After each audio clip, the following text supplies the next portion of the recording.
बाबा बोलो मैया ठाकुर जी से निवेदन कर दियो, मेरे यहाँ कोई व्यवस्था ना है। तुम तो बहुत बढ़िया सेवा कर रही हो, 8 बार भोग लगाओ, मैं तो खुद एक बार पाऊं, कहां से खवाऊंगा, तुम्हारे लाला है। मैया वापस ले गई। ठाकुर जी है, बोले आज रात्रि में निवेदन कर दूंगी। रात में सपने में फिर ठाकुर जी आए, बोले मैया तुमने मुंह को क्यों नहीं दिया। बोले ठाकुर जी मैं तो जानू आप 8 बार भोग लगाओ, इतनी बार आरती करनी पड़े, हर बार इतनी सुंदर सुंदर सामग्री बनानी पड़े, बाबा की यहाँ इतनी व्यवस्था ना है, आप कैसे रहोगे। ठाकुर जी बोले मैं रह लूंगा, लेकिन रहूंगा अब उन्हीं के पास, आप मुंह को दे दो।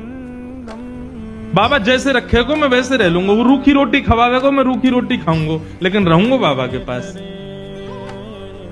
बंधु इस भाव से ये पता चलता है हम सबके घर में ठाकुर जी बैठे हैं।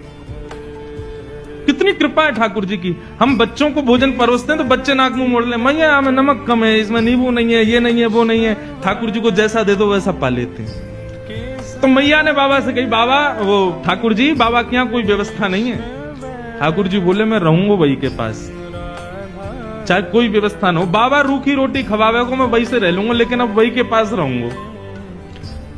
बड़े महल में रहते हैं ठाकुर जी, मदन मोहन लाल जी, परंतु उस महल को छोड़ करके उस बाबा की कुटिया में आ गए। बाबा ले आए। मैया ने कही बाबा आप जैसे रखोगे रहेंगे, आपके पास ही रहेंगे। तो ठीक है, हम तो एक बार भोग लगाएंगे बस। बोले सब स्वीकार है, आप जैसे दोगे वैसे स्वीकार है, हमारे ठाकुर जी को ले जाओ। बाबा ले आए, घर में लाए तो अब तो मधुकरी तो भोग लगाएंगे नहीं ठाकुर जी के लिए, तो बढ़िया आटा दाल चावल सब आएगा। लेकिन बाबा बोले भाई दाल चावल वगैरह हमसे बनाने आते नहीं, आटा ले आओ, भाई को बढ़िया टिक्कर बनाएंगे, ठाकुर जी को भोग लगाएंगे। मैया के यहाँ गए, मैया थोड़ा सा आटो दे दो। आटो लाए, आटे में यमुना जल मिलाए, मार के बढ़िया एक टिक्कर बना के कंडा पे सेक करके और ठाकुर जी के सामने पत्तल में पधरा दिए। बोले लाल जी 56 भोग खूब पाए, अब ये रूखी रोटी पाओ। बड़ी जिद करके आए हो, बड़े लड़ झगड़ के आए हो, अब रहो ऐसे ही। ठाकुर जी के सामने टिक्कर रख के और बाबा अपने नाम जप में चले गए। नाम जप करते रहे, 2-3 दिन तक ठाकुर जी टिक्कर पाते रहे। चौथे दिन जैसे ही नाम जप में बाबा बैठे तो अंत हृदय में ठाकुर जी प्रकट है गए। जैसे ही ठाकुर जी प्रकट हुए, बाबा बोलो ठाकुर जी प्रणाम, आप सुख से विराज रहे हो, कोई कमी तो नहीं है सेवा में।